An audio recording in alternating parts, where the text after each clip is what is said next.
नमस्कार दोस्तों, wifi study में आपका स्वागत है। मैं गणेश प्रजापति, इंडिया के नंबर 1 चैनल वाईफाई स्टडी पर आपका स्वागत करता हूं। Part of an academy. कैसे हो विद्यार्थियों? आशा करता हूं कि सभी बढ़िया होंगे, मस्त होंगे, बिंदास होंगे और बेहतरीन तरीके से पढ़ रहे होंगे। साथ में आपको दोस्तों न्यूज के लिए बता दूं कि वाईफाई स्टडी ने 2 चैनल लॉन्च किए हैं, वाईफाई स्टडी डिफेंस और वाईफाई स्टडी लाइव टेस्ट नाम से। तो आप उन्हें भी सब्सक्राइब करके अपनी पढ़ाई को नया आयाम दे सकते हैं और बेहतरीन तरीके से पढ़ सकते हैं। साथ में दोस्तों अकेडमी पर आज से आपके संस्कृत की जो क्लासें हैं वो स्टार्ट हो चुकी है, संस्कृत और हिंदी की शिक्षण विधियां। तो आप अकेडमी प्लस ज्वाइन कर सकते हैं और पढ़कर वहां पर आपको रेफरल कोड में जो है बच्चों वो आपको लगाना है गणेश 10, और गणेश 10 लगाकर आपको 10% फीस में डिस्काउंट मिलेगी और आप बेहतरीन तरीके से दोस्तों पढ़ सकते हो। तो दोस्तों आशा करता हूँ सभी बढ़िया होंगे। साथ में दोस्तों मेरी 5 बजे स्पेशल क्लास हो रही है अनअकैडमी पर। तो आप 5 बजे टेट वाले जो पोर्शन है, उस टेट वाले पोर्शन में मेरी क्लास हो रही, तो उसे दोस्तों वहां जाके आप वहां भी फॉलो कर सकते हैं, उसे भी वहां पर पढ़ सकते हैं। दोस्तों बहुत सारी चीजें हैं दोस्तों। गणेश प्रजापति को आपको फॉलो करना है और फॉलो कर आपको वहीं से पढ़ना है दोस्तों। पढ़कर आप बहुत ही बेहतरीन तरीके से आप तैयारी कर सकते हो। तो चलते हैं दोस्तों, आज की जो संधि थी वो आपकी संधि है दोस्तों विसर्ग संधि। और विसर्ग संधि के एक नियम मैंने आपको कंप्लीट बहुत ही बेहतरीन तरीके से पढ़ा दिया था और बिंदास तरीके से। तो अब हम जो चल देंगे दूसरे नियम पर, और दूसरे नियम की पहली जो कंसेप्ट है वो है, एक शब्द होता है बच्चों निराशा, एक शब्द होता है निराकार और एक शब्द होता है निराधार होता है।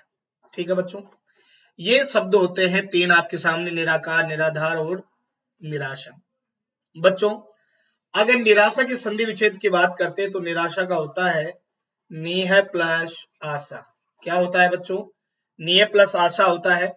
और निराकार का संधि विच्छेद होता है नीह प्लस आकार होता है दोस्तों। ठीक है ना? ऐसे निराधार का क्या होगा? नीह प्लस आधार। तो अब आपको एक चीज दिखाई दे रही होगी और एक ही चीज दिख रही है दोस्तों। कौन सी? आपने कुछ नहीं किया दोस्तों, गुरुजी आपने विसर्ग को तो रे में बदल दिया, रे को कायम बदल दिया विसर्ग में। इससे पहले जो नियम पढ़ा था दोस्तों उसमें आपने देखा होगा विसर्ग को ओ में और ओ को विसर्ग में देखा था। इसमें उस नियम में कोई फर्क नहीं है, बस आपके समझने का फर्क है जो आपको ध्यान से समझना है दोस्तों। उसमें यह था कि प्रथम पद में ए आ को छोड़कर कोई स्वर हो, ए और आ नहीं होना चाहिए। ए आ को छोड़कर कोई स्वर हो, कोई भी स्वर हो, वह इनके साथ विसर्ग हो, क्योंकि संधि विसर्ग पढ़ रहे तो विसर्ग तो होगा। वह बच्चों द्वितीय पद के प्रारंभ में कोई भी घोष वर्ण हो। घोष वर्ण की संख्या विद्यार्थियों कितनी? 31। तो जब घोष वर्ण इस विसर्ग से मिलता है बच्चों, तो इस विसर्ग को सीधा और सीधा किस में बदल देता है? रे में। यानी विसर्ग जो है वो काय में परिवर्तन हो जाता है बच्चों, वह रे में परिवर्तित हो जाता है। काय में होता है बच्चों? रे में। तो देखो ध्यान से समझ लो क्लियरिटी से। प्रथम पद में ए आ को छोड़कर कोई स्वर होना चाहिए, यानी ए और आ नहीं होना चाहिए। वह इनके साथ विसर्ग हो। द्वितीय पद में कोई भी घोष। अब दोस्तों अगर ए आ होता है तो विसर्ग रे में, ए आ होता है तो विसर्ग बच्चों काहे बदलेगा? ओ में, और ए आ नहीं होता तो रे में। अब इसको समझो ये निराशा कैसे बना बच्चों। ई है, इसके साथ विसर्ग है, ये घोष वर्ण। जब ये ई इससे मुलाकात करती है, समझ गए क्या? तो ये रे में बदलती है, और रे में बदलती हुई नी, इस विसर्ग का रे बच गई क्या? आ, तो ये आ बच गया क्या? सा, तो ये क्या बन गया? निराशा। अरे मेरे प्यारे विद्यार्थियों, आपसे वो एग्जामिनर पूछ ले कि बाह्य प्लस आगत का सही संधि शब्द क्या बनेगा, तो बताओ बच्चों बाह्य प्लस आगत का सही संधि शब्द। तो मेरे प्यारे विद्यार्थियों बाह्य प्लस आगत का नया संधि शब्द बनेगा बहिरागत बनेगा बच्चों। क्या बनेगा? बहिरागत। समझ में आ गया क्या? तो विसर्ग का रे और रे का विसर्ग बनाना है, बचे हुए शब्दों को वैसे के वैसे लिख देना है। बोलो बच्चों यहां तक कोई दिक्कत है क्या? फटाफट से बताइए। वेरी गुड, वेरी गुड, बहुत अच्छा। आज दोस्तों फ्री क्लास आपके लिए लगाई है मैंने, शिक्षण विधियों की क्लास, जो कि आपके लिए अनअकैडमी स्पेशल क्लास भी आप वहां पर फॉलो कर सकते हो। फॉलो का ऑप्शन आता है, सबसे पहले अपने मोबाइल में लर्निंग ऐप डाउनलोड करना है, फिर फॉलो करना है। तो गणेश प्रजापति को फॉलो करना है, फॉलो करके वहीं से आपको क्लास देखने को मिल जाएगी। ठीक है बच्चों, अब चलते हैं हम उदाहरणों की। भैया प्यारे प्यारे उदाहरण है और बहुत ही बेहतरीन तरीके से आपको करने हैं। बहिरागत है मेरे प्यारे विद्यार्थियों, ऐसे ही बहिरंग है, ऐसे ही मेरे प्यारे विद्यार्थियों आशीर्वाद है, ऐसे ही आशीर्वाद के बाद में है आयुर्वेद है, आयुर्वेद के बाद में विद्यार्थियों आपका निराशा है। शाबाश, फटाफट कर लो संधि विच्छेद।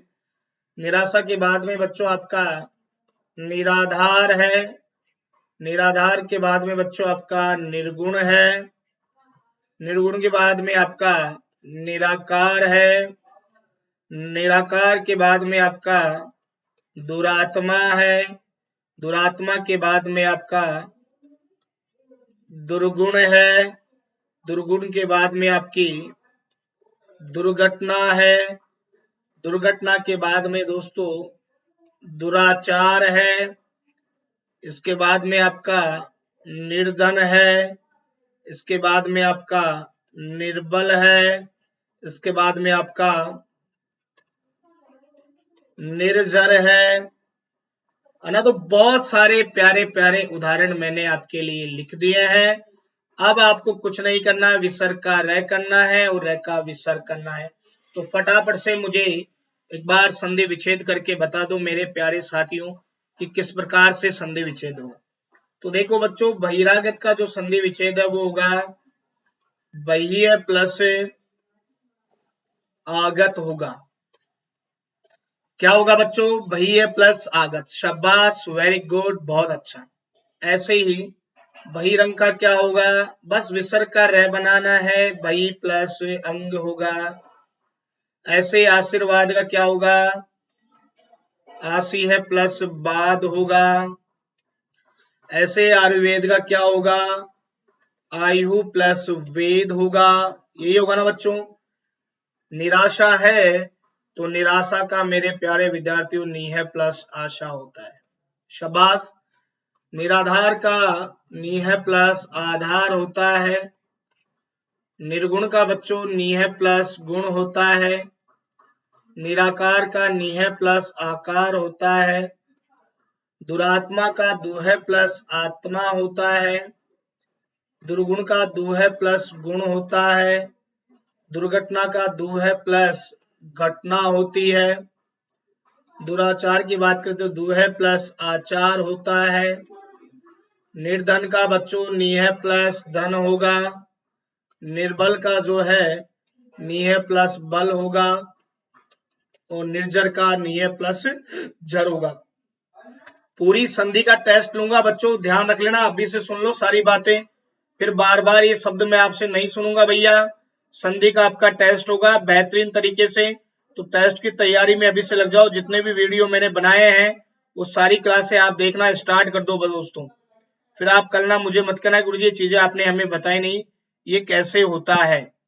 ठीक है, तो ये नियम आपको बिल्कुल क्लियर समझ में आ गया होगा। विसर्ग का रह और रह का विसर्ग होता है। बोलो बच्चों, यहां तक कोई दिक्कत है क्या? शाबाश शाबाश, वेरी गुड, बहुत अच्छा, गजब। एक बार थम्स अप कर दो ताकि सभी बच्चों को बहुत अच्छा समझ में आ सके और सभी बेहतरीन तरीके से इसको कर सके बच्चों, है ना, क्योंकि ये सारी चीजें बहुत जरूरी है और है ना। शाबाश शाबाश, चलो आगे बढ़ते हैं। अगला नियम है मेरे प्यारे विद्यार्थियों, एक शब्द होता है निरोग और एक शब्द होता है नीरव और एक शब्द होता है विद्यार्थियों दुराज। बोलो ऐसे शब्द होते हैं क्या? बोले हाँ साहब होते हैं। अरे होते हैं नहीं होते हैं? होते हैं। अब देखो निरोग यही शुद्ध होता है बच्चों, तो निरोग का जो संधि विच्छेद होगा वो तो सबसे पहले आपको मैं बता दूं, निह प्लस रोग होगा, और निरव का होगा वो होगा निह प्लस रव होगा, और दुराज का होगा बच्चों दुह प्लस राज होगा। तो बात क्लियर आ गई ना समझ में? आपको क्या लग रहा है मैंने क्या किया, मात्रा बड़ी से छोटी की है और बचे हुए शब्द को वैसे के वैसे ही लिखा है और कोई परिवर्तन नहीं किया है। मात्रा बड़ी से क्या की है बच्चों, छोटी की है, बचे हुए शब्द को मैंने वैसे के वैसे ही लिखा है। अब आपको देखना है कि ऐसा क्यों होता है। दोस्तों ये नियम नंबर 2 का ही प्रतिरूप है, बस थोड़ा सा आपको दिमाग का प्रयोग करना है, बिल्कुल नियम नंबर 2 की तरह ही है, ज्यादा लोड नहीं है, बस चीजों को आपको समझना है, देखना है और चीजें आपको करनी है, वो चीजें आप ध्यान से समझ लो बच्चों, क्योंकि ये आपके लिए बहुत इंपॉर्टेंट। अब वो क्या है समझ लो। ये नियम कहता है कि प्रथम पद में ई और उ हो और इनके साथ क्या हो, विसर्ग हो दोस्तों, ई और उ हो और इनके साथ विसर्ग हो, और द्वितीय पद के प्रारंभ में क्या हो बच्चों, र हो। द्वितीय पद के प्रारंभ में क्या हो बच्चों, र हो। तो आपको कुछ नहीं करना है प्यारे विद्यार्थियों। अब देखो जो बच्चा समझ रहा है इस नियम को, ध्यान से समझना बच्चा, जो बच्चा इस नियम को समझ रहा है वो बहुत अच्छी चीजें कर रहा होगा, क्योंकि बच्चों ये भी रहे और ये भी रहे, ठीक है ना। वो कैसे, क्योंकि अगर नियम नंबर 2 की बात करें, ध्यान रखो, देखो मैं कह रहा हूं जो उस बात पे ध्यान दो बच्चों, नियम नंबर 2 को याद करो, याद आएगा कुछ नियम नंबर 2 में, बोलो फटाफट से, कुछ याद आया? हाँ बोले गुरुजी, ए आ को छोड़कर कोई भी स्वर हो तो बच्चा ए आ को छोड़कर ही है भैया, इनके साथ विसर्ग हो तो भैया विसर्ग ही है, और द्वितीय पद में र हो तो भैया घोष वर्ण हो तो र भी तो घोष वर्ण होते हैं, क्योंकि यार ये र ल व और है ये सभी तो घोष होते हैं मेरे यार, 3 4 5 स्वर यर ल व है क्या होते हैं, घोष वर्ण होते हैं क्या। अब बच्चों आप याद करो, पहले के जमाने की बातें थी, बाप की सभा में बेटा नहीं जाता था और बेटे की सभा में बाप नहीं जाता था, याद है क्या? बाप की सभा में बेटा नहीं जावे और बेटे की सभा में बाप नहीं जाता था, सब याद होगा वैसे आपको। भाई आप बचपन में माँ को बिना पूछे खेलने जाया करते थे, लेकिन अब तो जमाना बदल गया, बाप और बेटा एक ही मैखाने में बैठकर सोमरस का पान करते हैं, वक्त का तगाजा है, सब वक्त बदल गया है, अब उसमें तो अपन भी क्या कर सकते हैं ना, चीजें वही है। और मेरे प्यारे साथियों, बात को समझने की कोशिश करना, चीजें वही है, बस डबल मीनिंग में हो जाती है, बाकी सारी चीजें तो वही है भैया। अब देखो, आप मान लो बचपन में मम्मी को बिना पूछे खेलने गए ग्राउंड में, याद करो जब मम्मी बार बार नहीं आते थे, पापा आते थे तो आगे आगे तुम पीछे पीछे, तो अब क्या होता है जब इन दोनों की मुलाकात होती है, तो ये तो होता है छोटा और ये होता है बड़ा, जब बच्चों इनकी मुलाकात होती है तो ये तो होता है छोटा और ये होता है बड़ा, ये जब इससे मिलता है तो ये क्या करता है, यहाँ से भाग जाता है, यानी विद्यार्थी इसका तो क्या होता है लोभ, और जो छोटी है ई है वो बड़ी ई में और छोटा ऊ है वो बड़े ऊ में बदल जाता है। क्या ये बात आपको समझ में आ गई विद्यार्थियों? मैं जो कह रहा हूं उस बात पे ध्यान दो, आपको कुछ याद नहीं रखना है, प्रथम पद में आपको याद रखना है बच्चों ई और ऊ हो, छोटे वाले रिंग के साथ विसर्ग हो, द्वितीय में र हो, तो भैया शब्द बनाते समय ई को ई में और ऊ को ऊ में बदलना है। अगर ये दोनों दिए हों तो इनकी मात्रा छोटी करके इनके आगे क्या लगा देना है, विसर्ग लगा देना है। क्या ये बात बच्चों समझ में आ गई क्या? फटाफट से बताइए मेरे प्यारे विद्यार्थियों, जल्दी बताइए कि क्या गुरुजी, हाँ बिल्कुल ये बात हमारे समझ में आ चुकी है और कोई दिक्कत वाली बात नहीं है, बोलो बच्चों फटाफट से भाई, शाबाश शाबाश, वेरी गुड, बहुत अच्छा, जल्दी बताओ भाई फटाफट से बताओ कि हाँ गुरुजी ये बात हमारे समझ में आ चुकी है और कोई दिक्कत वाली बात नहीं है, शाबाश बच्चों। तो अब देखो इसके उदाहरणों पर चलते हैं हम, उदाहरण कमी है लेकिन आराम से करो प्यारे विद्यार्थियों, मेरी आज फिर मैं कह रहा हूं टेट में आपकी स्पेशल क्लास है, टीचिंग मेथड के जितने भी सब उदाहरण है, उन उदाहरणों को मैं करवा रहा हूं। तो बच्चों आप बिल्कुल आज गणेश प्रजापति को जाके अनअकैडमी पर फॉलो करने ना, लर्निंग ऐप आप डाउनलोड करने के बाद मुझे फॉलो कर सकते हो और मेरी क्लास बच्चों आप देख सकते हो, प्रश्न उत्तर वहां करवा रहा हूं। तो इससे बड़ा मौका और नहीं हो सकता विद्यार्थियों, बहुत अच्छा मौका है, तो इस मौके को जाने नहीं देना है और इन चारों के संधि विच्छेद आपको करके मुझे देना है।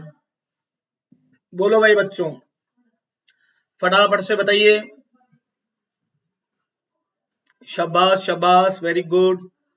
तो बच्चों इसके जो संधि विच्छेद होंगे, और अनअकैडमी पर आपका टीचिंग मेथड और संस्कृत भी स्टार्ट हो चुकी है, तो आप गणेश 10 यूज कर सकते हो प्यारे विद्यार्थियों। गणेश 10 लगाकर आप बहुत अच्छी चीजें प्राप्त कर सकते हो। निरोग का होगा बच्चों, नी है प्लस रोग होगा, शाबाश। नीरव का क्या होगा बच्चों, नी है प्लस रव होगा, वेरी गुड। निरंतर का क्या होगा, नी है प्लस रंध्र होगा, गजब। दुराज का क्या होगा बच्चों, दु है प्लस राज होगा, बहुत अच्छा। दुरमय का क्या होगा, दु है प्लस रम्य होगा, गजब। चक्षु रोग का क्या होगा बच्चों, देखो चक्षु रोग ऐसे लिखते हैं, सॉरी, चक्षुधन रोग होगा। तो बताइए मुझे प्यारे विद्यार्थियों, ये बात आपके खोपड़े में आई कि नहीं आई? बोलो भाई फटाफट से बताइए। शाबाश शाबाश, वेरी गुड, बहुत अच्छा, गजब, एक्सीलेंट, शानदार, जानदार, जबरदस्त। एक बार फटाफट से इसको शेयर कर दो ताकि और भी बच्चे इसको देख सके, पढ़ सके और सभी को फायदा मिल सके। शाबाश बच्चों। तो ये नियम समझ में आ गए कि विसर्ग संधि का भैया मात्रा बड़ी हो तो छोटी कर दो और उसकी जगह दोस्तों आपको क्या लगाना है, मात्र वहां पर आपको विसर्ग का प्रयोग करना है। चलो बच्चों आगे बढ़ते हैं। अब बच्चों मैं आपको बहुत गजब के नियम नंबर 4, 5 और 6 एक साथ पढ़ा रहा हूं, लेकिन नियम नंबर 4, 5 और 6 को समझने की कोशिश करना। अगर फिर भी नहीं आए तो मुझे जरूर आप कमेंट करके बताना कि सर ऐसे नहीं, ऐसे होता है मेरे प्यारे विद्यार्थी। देखो मेरे साथियों, एक शब्द होता है बच्चों निश्चय, क्या होता है, निश्चय। एक शब्द होता है बच्चों निष्पाप, क्या होता है, और एक शब्द होता है निस्तेज। बोलो बच्चों ऐसे शब्द होते हैं क्या? अब देखो ये तो नियम नंबर 4 है, ये 5 है और ये 6, लेकिन अब मैं पहली बार यूट्यूब पे नियम नंबर 4 अकेला पढ़ाऊंगा, 5 अलग से पढ़ाऊंगा और 6 आपको बच्चों अलग से पढ़ाया जाएगा। अब देखो बच्चों नियम नंबर 4 क्या कहता है, इस बात को समझ लो। दोस्तों मान लो हम हिंदी में शुद्ध जो निःशुल्क है वो ऐसे लिखते हैं बच्चों का, ये बात आपको पता है, निःशुल्क ऐसे लिखते हैं। और बच्चों निःशुल्क का जो संधि विच्छेद है वो होता है बच्चों निह धन शुल्क, यही है बात। और निःशुल्क शुद्ध की बात करें तो आपने निःशुल्क को यूं देखा होगा। अब बात को समझने की कोशिश करना, ये चीज वही है बच्चों, ये विसर्ग ही शहर सही विसर्ग है। तो ये नियम ये कहता है कि प्रथम पद में कोई भी स्वर हो, कोई भी क्या हो बच्चों, स्वर हो, वह इनके साथ क्या हो बच्चों, विसर्ग हो। क्या हो बच्चों, विसर्ग। वह द्वितीय पद के प्रारंभ में अघोष वर्ण हो, क्या हो, अघोष वर्ण हो, घोष नहीं हो बच्चों, अघोष हो। अब अघोष की संख्या कितनी, 13, और अघोष का सूत्र होता है 1 2 6 6 6। क्या होता है दोस्तों, 1 2 6 6 6। तो 1 2 का मतलब, देखो फिर मैं एक बार बता देता हूं, ये अघोष होते हैं, बार बार अब नहीं बताऊंगा, और पूरी संधि ही मैंने इन दोनों नियमों से पढ़ाई है, घोष और अघोष थे। तो 5 दूना 10, 3 13। तो ये अघोष हो तो दोस्तों ये विसर्ग है ना सिर्फ इस स में बदल जाता है, यानी ये आधे स में दोस्तों परिवर्तित हो जाता है। इस बात का आपको विशेष रूप से ध्यान रखना है। किसमें आदेश श में बदल जाता है। अब इस नियम को देखो भैया, ई है, विसर्ग है, ये घोष है, तो ये श में बदल जाएगा। अरे मैं तो ये कहता हूं च, स और श, इनके सामने कभी भी अगर आधा स आए बच्चों, तो आपको संधि करते समय विसर्ग बना देना है, और अगर विसर्ग बना हुआ हो इनके बाद में, तो संधि शब्द बनाते समय आपको इस स में परिवर्तन कर देना है। क्या यह बात बच्चों आपके समझ में आ गई क्या? मुझे फटाफट एक बार कमेंट करके बता सकते हो आप कि हाँ गुरुजी, कोई दिक्कत नहीं है, सारी चीजें बिल्कुल क्लियर हो चुकी है और बहुत अच्छा हमारे समझ में आ चुका है। बताइए फटाफट से, बोलो बच्चों फटाफट से। चलो अब आपसे वो पूछ ले कि भैया निश्चय का संधि विच्छेद क्या होगा। बोलो बच्चों, निश्चय का संधि विच्छेद क्या होगा, जल्दी बोलो। निश्चय का क्या होगा भाई? अभी नहीं आया भैया, ये होगा निहेधन चय, निश्चय। तो निश्चय का संधि विच्छेद निहेधन चय होता है, इस बात का आपको विशेष रूप से ध्यान रखना है। तो दोस्तों फिर आपके लिए दो खबर मैं बता देता हूँ, अकेडमी पर प्लस पर आपकी टीचिंग मेथड और संस्कृत स्टार्ट हो चुकी है, तो आप रेफरल कोड में गणेश 10 लगाकर बेहतरीन पढ़ाई कर सकते हो। साथ में स्पेशल क्लासें मेरी चल रही है, तो आपको Unacademy learning app follow download कर रखा, तो वहां पर गणेश प्रजापति को फॉलो करो, मेरी क्लासें आपको देखने को मिलेगी। आज वहां पर शिक्षण विधियों के मैं प्रश्न करवाने वाला हूँ, बेहतरीन प्रश्न, तो बिल्कुल बिंदास तरीके से आप पढ़ सकते हो, देख सकते हो और सभी को फायदा मिल सकता है। ठीक है दोस्तों, तो चलते हैं, आज के लिए इतना ही, अगली मुलाकात कल होगी, तब तक के लिए बाय बाय, टेक केयर, धन्यवाद। तो चैनल को सब्सक्राइब करना ना भूलें, ज्यादा से ज्यादा लाइक करें, शेयर करें, ताकि और भी बच्चे देख सके, पढ़ सके और सभी को फायदा मिल सके। धन्यवाद दोस्तों।